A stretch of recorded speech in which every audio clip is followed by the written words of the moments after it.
வணக்கம். மதிமுகம் செய்திகள். இன்றைய முக்கிய நிகழ்வுகளை பார்ப்பதற்கு முன்பாக தலைப்பு செய்திகளை பார்க்கலாம்.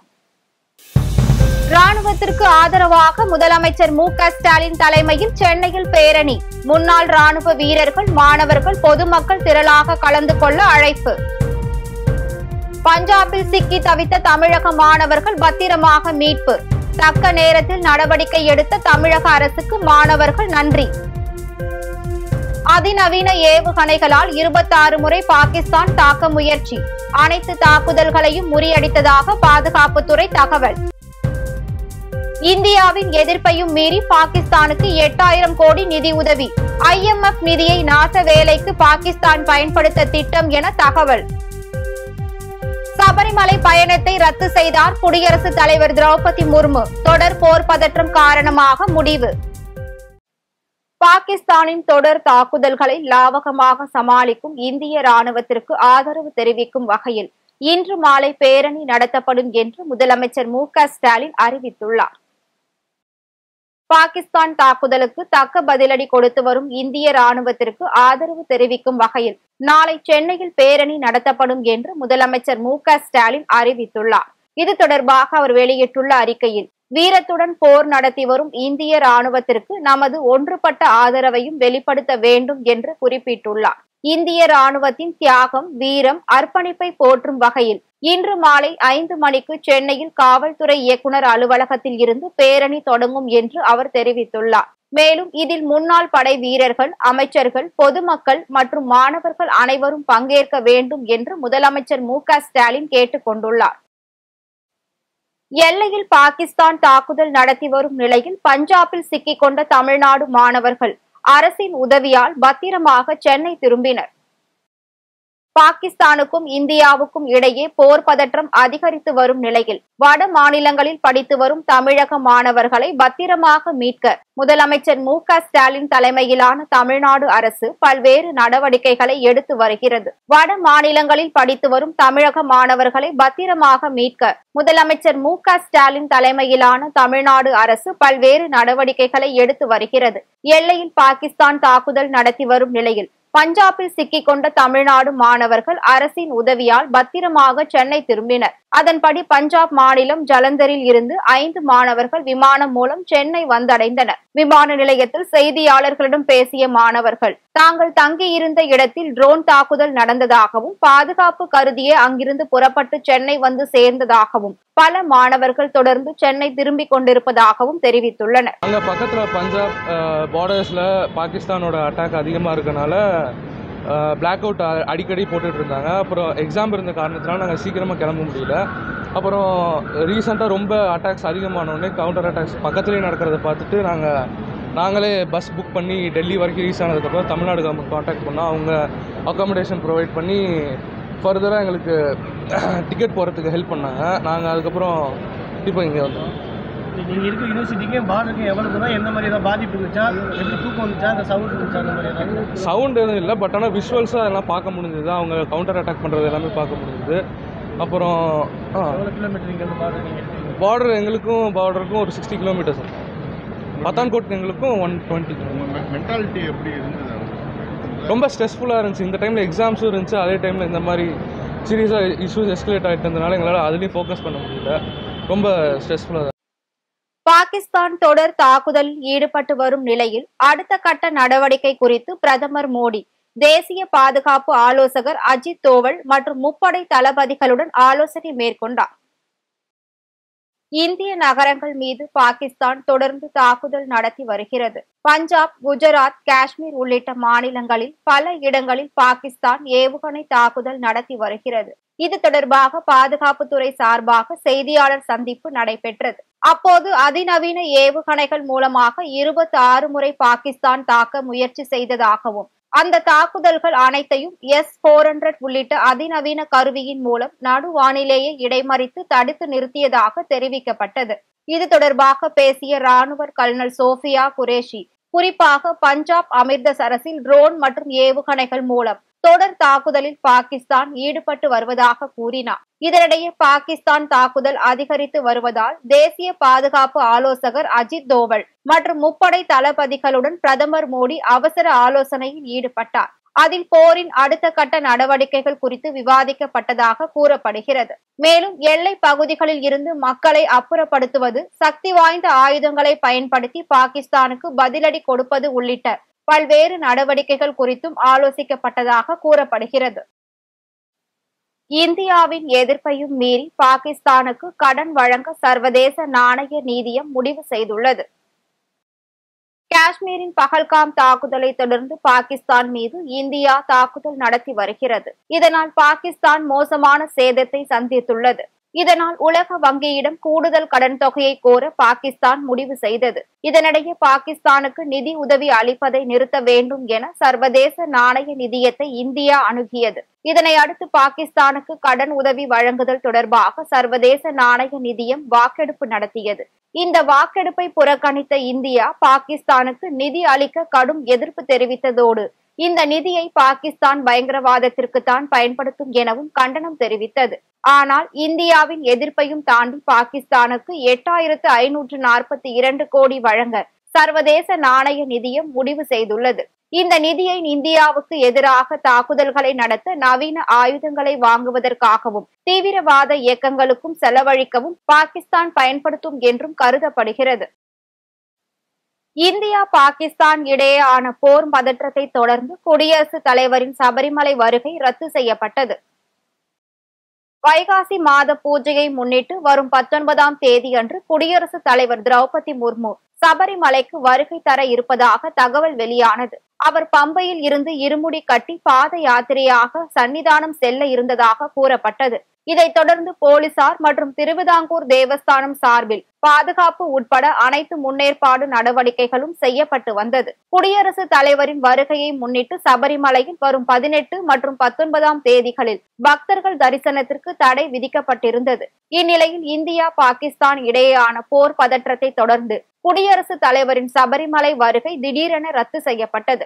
இதையடுத்து ஆன்லைன் மூலம் முன்பதிவு செய்த பக்தர்கள் வைகாசி மாத பூஜையை ஒட்டி வரும் 18, 19ஆம் தேதிகளில் சபரிமலையில் தரிசனத்திற்கு தடை இல்லை என திருவிதாங்கூர் தேவஸ்தானம் அறிவித்துள்ளது. ஆபரேஷன் சிந்தூரில் வீர மரணம் அடைந்த இந்திய ராணுவ வீரர் முரளி நாயக்கின் தியாகத்தை தேசம் ஒருபோதும் மறக்காது என ஆந்திர துணை முதலமைச்சர் பவன் கல்யாண் இரங்கல் தெரிவித்துள்ளார்.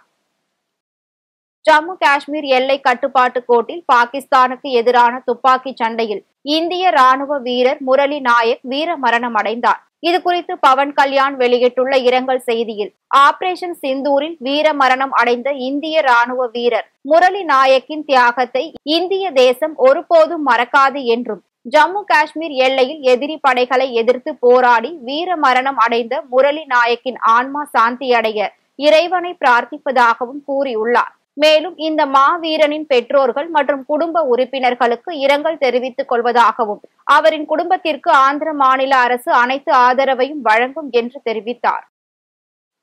இந்தியா பாகிஸ்தான் இடையே போர் பதற்றம் நிலவி வரும் சூழலில் சமூக வலைதளத்தில் பாகிஸ்தானுக்கு ஆதரவாக தகவல்களை பரப்பிய 8000 எக்ஸ் கணக்குகள் ஒன்றிய அரசு உத்தரவின் பேரில் முடக்கப்பட்டுள்ளது.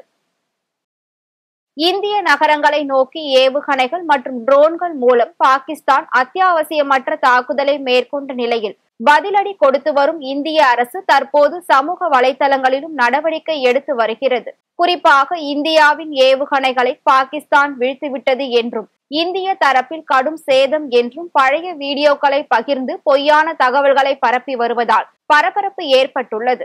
இது போன்ற பொய்யான தகவல்கள் மக்களிடையே அச்சத்தை ஏற்படுத்தும் என்பதால் தற்போது பொய்யாக தகவல் பரப்பும் சமூக வலைதள கணக்குகள் முடக்கப்பட்டுள்ளது. அந்த வகையில் சமூக ஊடகத்தில் பாகிஸ்தானுக்கு ஆதரவாக தவறான தகவல்களை பரப்பிய 8000க்கும் மேற்பட்ட எக்ஸ் கணக்குகளை முடக்க ஒன்றிய அரசு உத்தரவிட்டுள்ளது. அதன்படி ஒன்றிய அரசு வழங்கிய தகவலின் பேரில் அனைத்து கணக்குகளையும் எக்ஸ் தளம் முடக்கியுள்ளது. பல்வேறு நோய்களுக்கு சிகிச்சை அளிக்க சென்னையில் சிறப்பு முகாம்கள் நடத்த உள்ளதாக அமைச்சர் மா. சுப்பிரமணியன் அறிவித்துள்ளார். கலைஞரின் வருமுன் காப்போம் திட்டத்தின் கீழ் மருத்துவ முகாமினை மருத்துவம் மற்றும் மக்கள் நல்வாழ்வுத்துறை அமைச்சர் மா. சுப்பிரமணியன் சென்னை சைதாப்பேட்டையில் உள்ள பெண்கள் மேல்நிலைப் பள்ளியில் தொடங்கி வைத்து பார்வையிட்டார். அதனைத் தொடர்ந்து செய்தியாளர்களிடம் பேசிய அவர், கலைஞர் ஆட்சி காலத்தில் இருந்தே வருமுன் காப்போம் மருத்துவ முகாம்கள் நடத்தப்பட்டு வரும் நிலையில் தற்போது சென்னையில் 14 மண்டலங்களில் மருத்துவ முகாம்கள் நடத்த உள்ளதாக தெரிவித்தார். தொடர்ந்து பேசிய அவர், முதலமைச்சர் மு.க.ஸ்டாலின் முழு உடல் பரிசோதனை குறித்து சென்னையில் புதிய திட்டத்தை தொடங்கி வைக்க இருப்பதாகவும், இந்த திட்டத்தின் கீழ் 30 வகையான சிகிச்சை மேற்கொள்ளப்பட உள்ளதாகவும் தெரிவித்தார். மேலும் இந்த முகாம்களில் பங்கேற்க புதிய காப்பீடு அட்டை மாவட்ட ஆட்சி அலுவலகத்தில் வழங்கப்படும் என்றும் தெரிவித்துள்ளார். புதுக்கோட்டையில் மூளைச்சாவு அடைந்ததால் உடல் உறுப்புகளை தானம் செய்த செந்தில்குமார் என்பவரது உடலுக்கு அரசு சார்பில் மலர் வளையம் வைத்து மரியாதை செலுத்தப்பட்டது. புதுக்கோட்டை மாவட்டம் கட்டியவாயல் பாரதி நகர் பகுதியை சேர்ந்தவர் செந்தில்குமார். இவர் கடந்த மே 4ஆம் தேதி தென்னை மரத்தில் தேங்காய் பறித்துக் கொண்டிருக்கும் போது தவறி கீழே விழுந்து படுகாயமடைந்தார். இதனை கண்ட அவரது உறவினர்கள் சிகிச்சைக்காக திருச்சியில் உள்ள தனியார் மருத்துவமனையில் சேர்த்தனர். ஆனால் அறுவை சிகிச்சைகள் செய்த பின் அவர் மூளைச்சாவு அடைந்ததாக கூறப்படுகிறது. இதனை அடுத்து செந்தில்குமாரின் உடல் உறுப்புகளை அவரது குடும்பத்தினர் தானம் செய்தனர். இறந்தவரின் உறுப்புகளை தானம் செய்ததால் அறந்தாங்கி வருவாய் கோட்டாட்சியர் சிவக்குமார் மற்றும் புதுக்கோட்டை வட்டாட்சியர் செந்தில் நாயகி ஆகியோர் செந்தில்குமார் உடலுக்கு அரசு சார்பில் மலர் வளையம் வைத்து அஞ்சலி செலுத்தினர். சர்வதேச செவிலியர்கள் தினத்தை கொண்டாடும் வகையில் கோவை பந்தய சாலையில் ஸ்ரீ ராமகிருஷ்ணா மருத்துவமனை சார்பாக விழிப்புணர்வு பேரணி நடைபெற்றது. உலகம் முழுவதும் ஆண்டுதோறும் மே மாதம் 6ஆம் தேதி முதல் 12ஆம் தேதி வரை உலக செவிலியர்கள் தினம் கடைபிடிக்கப்பட்டு வருகிறது. அதன் ஒரு பகுதியாக கோவை ஸ்ரீராமகிருஷ்ணா மருத்துவமனை சார்பாக நமது செவிலியர்கள் நமது எதிர்காலம் எனும் தலைப்பில் விழிப்புணர்வு பேரணி நடைபெற்றது. இதனை கோவை மாவட்ட ஆட்சியர் பவன்குமார், SNR அறக்கட்டளையின் நிர்வாக அறங்காவலர் சுந்தர் ஆகியோர் கொடியசைத்து துவக்கி வைத்தனர். இதில் 200க்கும் மேற்பட்ட செவிலியர்கள் கலந்து கொண்டு முதலுதவி, உடல் ஆரோக்கியம் மற்றும் மருத்துவ மேம்பாடுகள் குறித்து பொது மக்களிடையே எடுத்துரைத்தனர். சார், இது ஒரு அவேர்னஸ் ப்ரோக்ராம் தாங்க. நர்சஸ் டேக்கு நர்சஸ் வீக்கா நம்ம செலிப்ரேட் பண்றாங்க. இந்த வாரமே ப்ரோக்ராம்ஸ் இருக்கும். ஸோ இதை நர்சஸ் வீக்கா செலிப்ரேட் பண்றோம். இது என்னன்னா அவங்களோட டெடிகேஷன். நர்சஸ் ஒவ்வொரு இதுலயும் அவங்களோட டெடிகேஷனும் அவங்களோட அஃபெக்ஷன் டுவர்ட்ஸ் பேஷண்ட்டையும் நம்ம அப்ரிஷியேட் பண்றதுக்காக இந்த ஒரு இனிஷியேட்டிவ் எடுத்துருக்கோம். புதுச்சேரியில் இருந்து கடத்தி வரப்பட்ட 624 மது பாட்டில்களை மதுவிலக்கு அமலாக்க பிரிவு காவல்துறையினர் மயிலாடுதுறை அருகே பறிமுதல் செய்தனர். புதுச்சேரி மாநிலத்தில் இருந்து அதிக அளவிலான மது பாட்டில்கள் மயிலாடுதுறை மாவட்டத்துக்கு கடத்தி வரப்படுவதாக மதுவிலக்கு அமலாக்க பிரிவு காவல்துறையினருக்கு ரகசிய தகவல் கிடைத்தது. இதையடுத்து மதுவிலக்கு DSP சுந்தரேசன் உத்தரவின் பேரில் மதுவிலக்கு மற்றும் மத்திய நுண்ணறிவு பிரிவு காவலர்கள் நடத்திய வாகன தணிக்கையில் திலீப்குமார் என்பவர் கடத்தலில் ஈடுபட்டது கண்டுபிடிக்கப்பட்டது. அவரிடம் இருந்து 624 மது பாட்டில்களை கைப்பற்றிய போலீசார் கடத்தலில் ஈடுபட்ட திலீப்குமாரை கைது செய்தனர். மேலும் காவலர்களிடம் இருந்து தப்பி சென்ற மாணிக்கம் என்பவரையும் தேடி வருகின்றனர். பணி சுமையால் உயிரிழந்த ஊராட்சி செயலர் மரணத்திற்கு காரணமான ஆணையாளர் மீது நடவடிக்கை எடுக்க வலியுறுத்தி பொதுமக்கள் சாலை மறியல் போராட்டத்தில் ஈடுபட்டனர். திருவண்ணாமலை மாவட்டம் நெடுங்குணம் பகுதியில் ராஜேந்திரன் என்பவர் ஊராட்சி செயலாளராக பணிபுரிந்துள்ளார். அங்கு பணிபுரிந்து வந்த ஒன்றிய ஆணையாளர் பாலமுருகன் ஊராட்சி செயலாளர்களுக்கு அதிக பணி சுமை கொடுத்து மன உளைச்சல் ஏற்படுத்தியதாக கூறப்படுகிறது. இந்நிலையில் ராஜேந்திரன் நேற்று இரவு மாரடைப்பு ஏற்பட்டு உயிரிழந்துள்ளார். அவரது மரணத்திற்கு ஆணையாளர் பாலமுருகன் SD வீடு ஒதுக்கீட்டு திட்டத்தில் ராஜேந்திரனுக்கு கொடுத்த அதிக பணி சுமையே காரணம் என உறவினர்கள் குற்றம் சாட்டினர். மேலும் பாலமுருகன் மீது நடவடிக்கை எடுக்க வலியுறுத்தி சேத்துப்பட்டு வந்தவாசி நெடுஞ்சாலையில் அவரது உறவினர்கள் சாலை மறியல் போராட்டத்தில் ஈடுபட்டனர். இது குறித்து தகவல் அறிந்து வந்த ஆரணி நாடாளுமன்ற உறுப்பினர் தரணிவேந்தன் மாவட்ட ஆட்சியர் தர்பகராஜ் ஆணையாளர் மீது நடவடிக்கை எடுக்கப்படும் என உறுதி அளித்துள்ளார். அதன் பின்னரே அவர்கள் சாலை மறியலை கைவிட்டு கலைந்து சென்றனர். பாலமுருகன் அவர்கள் கொடுத்த அழுத்தத்தின் காரணமாக, நெருக்கடியின் காரணமாக கடுமையான மன உளைச்சலுக்கு உள்ளாகி மாரடைப்பு ஏற்பட்டு நேற்று மரணித்தார். அவருடைய மரணத்திற்கு முழுக்க காரணம் கரணமல்லூர் ஒன்றிய ஆணையாளர் பாலமுருகன் அவர்கள்தான். ராணுவ வீரர்களுக்கு ஆதரவாக தமிழக முதலமைச்சர் மு.க.ஸ்டாலின் நடத்த உள்ள பேரணிக்கு அனைவரும் கட்சி பாகுபாடின்றி கலந்து கொள்ள வேண்டும் என விருதுநகர் MP மாணிக்கம் தாகூர் அழைப்பு விடுத்துள்ளார். விருதுநகர் ரயில் நிலையத்தில் 9,21,00,000 ரூபாய் மதிப்பீட்டில் அம்ரித் பாரத் திட்டத்தின் கீழ் முதற்கட்ட பணிகள் நடைபெற்று வருகிறது. இதனை மக்களவை உறுப்பினர் மாணிக்கம் தாகூர் நேரில் சென்று ஆய்வு மேற்கொண்டார். பின்னர் பணிகளை ஜூலை மாதத்திற்குள் விரைந்து முடிக்க வேண்டும் என்று அதிகாரிகளுக்கு உத்தரவிட்டார். மேலும் ராணுவ வீரர்களுக்கு ஆதரவு தெரிவித்து தமிழக முதல்வர் தலைமையில் நடத்தப்படும் பேரணியில் அனைத்து முன்னாள் ராணுவத்தினர், சட்டமன்ற, நாடாளுமன்ற உறுப்பினர்கள் என அனைத்து கட்சியினரும் பாகுபாடின்றி கலந்து கொள்ள வேண்டும் என்று கேட்டுக்கொண்டார். சித்திரை மாத திருவிழாவை முன்னிட்டு பல்வேறு மாவட்டங்களில் திரு தேரோட்டம் வெகு விமர்சையாக நடைபெற்றது. மீனாட்சி சுந்தரேஸ்வரர் கோவிலில் சித்திரை திருவிழா கடந்த 29ஆம் தேதி கொடியேற்றத்துடன் தொடங்கியது. திருவிழாவின் முக்கிய நிகழ்ச்சிகளான மீனாட்சி அம்மாள் பட்டாபிஷேகம், திக்கு விஜயம், மீனாட்சி சுந்தரேஸ்வரர் திருக்கல்யாணம் மற்றும் திரு தேரோட்டம் கோலாகலமாக நடைபெற்று முடிந்தது. தேரோட்டத்தை தொடர்ந்து இன்று மீனாட்சி அம்மன் பிரியாவிடை சுந்தரேஸ்வரர் சப்தாவர்ண சப்பரத்தில் மூவரும் எழுந்தருளி மாசி வீதிகளை வலம் வந்தனர். இதில் திரளான பக்தர்கள் பங்கேற்று சுவாமி தரிசனம் செய்தனர். அதேபோல் மயிலாடுதுறை மாவட்டம் புலிச்சார் கிராமத்தில் அமைந்துள்ள ஸ்ரீ மகா காளியம்மன் ஆலயத்தில் சித்திரை விழா நடைபெற்று வருகிறது. விழாவின் முக்கிய நிகழ்வான பால்குட திருவிழா இன்று வெகு விமர்சையாக நடைபெற்றது. இதில் திரளான பக்தர்கள் பால்குடம் ஏந்தியும் அலகு குத்தியும் நேர்த்திக்கடன் செலுத்தினர். இதனைத் தொடர்ந்து சுவாமிக்கு சிறப்பு அபிஷேகம் செய்யப்பட்டு மகா தீபாராதனை காண்பிக்கப்பட்டது.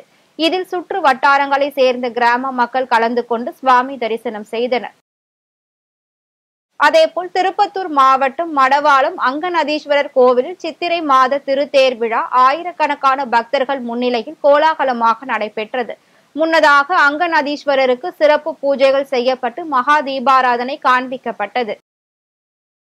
அதேபோல் மயிலாடுதுறையில் அறம் வளர்த்த நாயகி உடனாகிய ஐயாரப்பர் கோவிலில் சித்திரை சப்தஸ்தான பெருவிழா நடைபெற்றது. முன்னதாக மூலவருக்கு சிறப்பு அபிஷேக ஆராதனை நடைபெற்றது. அதனைத் தொடர்ந்து உற்சவர் சுவாமி அம்பாள் ஊஞ்சலில் எழுந்தருள ஊஞ்சல் உற்சவம் நடைபெற்றது. தொடர்ந்து திருவாவடுதுறை ஆதீனம் 24வது குருமகா சன்னிதானம் ஸ்ரீல ஸ்ரீ அம்பலவான தேசிக பரமாச்சாரியா சுவாமிகள் முன்னிலையில் திருக்கல்யாண உற்சவம் வெகு விமர்சையாக நடைபெற்றது. இதில் ஏராளமான பக்தர்கள் கலந்து கொண்டு வழிபாடு நடத்தினர். தமிழகத்தில் கடந்த சில தினங்களாக குறைந்து வந்த தங்கம் விலை இன்று அதிரடியாக உச்சம் தொட்டுள்ளது. இதனால் பொதுமக்கள் அதிர்ச்சி அடைந்துள்ளனர். சென்னையில் 22 கேரட் ஆபரண தங்கத்தின் விலை சவரனுக்கு 240 ரூபாய் அதிகரித்து 72,360 ரூபாய்க்கு விற்பனை செய்யப்படுகிறது. ஆபரண தங்கம் கிராமிற்கு 30 ரூபாய் அதிகரித்து 9,045 ரூபாய்க்கு விற்பனை செய்யப்படுகிறது. வெள்ளியின் விலை கிராமிற்கு 111 ரூபாய்க்கும், 1 கிலோ வெள்ளியின் விலை 1,11,000 ரூபாய்க்கும் விற்பனை செய்யப்படுகிறது. இந்தியா மீது அடாவடி நடவடிக்கையில் ஈடுபட்ட பாகிஸ்தானுக்கு பங்குச் சந்தையில் 82,000 கோடி ரூபாய் இழப்பு ஏற்பட்டுள்ளது. இந்தியா பாகிஸ்தான் மீது தொடர்ந்து 3 நாட்களாக சிந்தூர் தாக்குதலை நடத்தி வருகிறது. இதனால் இரு நாட்டின் பங்கு சந்தைகளும் பெரும் இழப்பு ஏற்பட்டுள்ளது. பாகிஸ்தான் பங்குச்சந்தை முதல் 2 நாட்களாக சரிவடைந்திருந்த நிலையில் நேற்று லேசான எழுச்சி கண்டது. பாகிஸ்தான் பங்குச்சந்தை குறியீட்டு எண்ணான KSE-யில் 799 புள்ளிகள் உயர்ந்து 1,04,326 புள்ளிகளில் நின்றது. இருந்தாலும் சுமார் 82,000 கோடி ரூபாய் இழப்பை பாகிஸ்தான் சந்தித்துள்ளது. இதையொட்டி சரிவை சமாளிக்க பாகிஸ்தான் கூட்டாளி நாடுகளிடம் கடன் கோரி வருகிறது. மீண்டும் தலைப்பு செய்திகள். ராணுவத்திற்கு ஆதரவாக முதலமைச்சர் MK ஸ்டாலின் தலைமையில் சென்னையில் பேரணி. முன்னாள் ராணுவ வீரர்கள், மாணவர்கள், பொதுமக்கள் திரளாக கலந்து கொள்ள அழைப்பு. பஞ்சாபில் சிக்கி தவித்த தமிழக மாணவர்கள் பத்திரமாக மீட்பு. தக்க நேரத்தில் நடவடிக்கை எடுத்த தமிழக அரசுக்கு மாணவர்கள் நன்றி.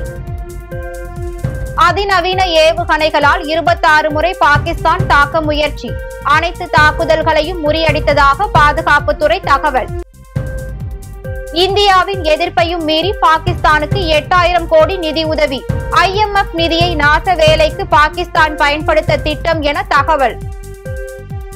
சபரிமலை பயணத்தை ரத்து செய்தார் குடியரசுத் தலைவர் திரௌபதி முர்மு. தொடர் போர் பதற்றம் காரணமாக முடிவு. இத்துடன் செய்திகள் நிறைவடைந்தன. மீண்டும் செய்திகள் இரவு 8 மணிக்கு. மேலும் செய்திகளை தெரிந்து கொள்ள மதிமுகம் பிரைம் யூடியூப் தளத்தில் இணைந்திருங்கள்.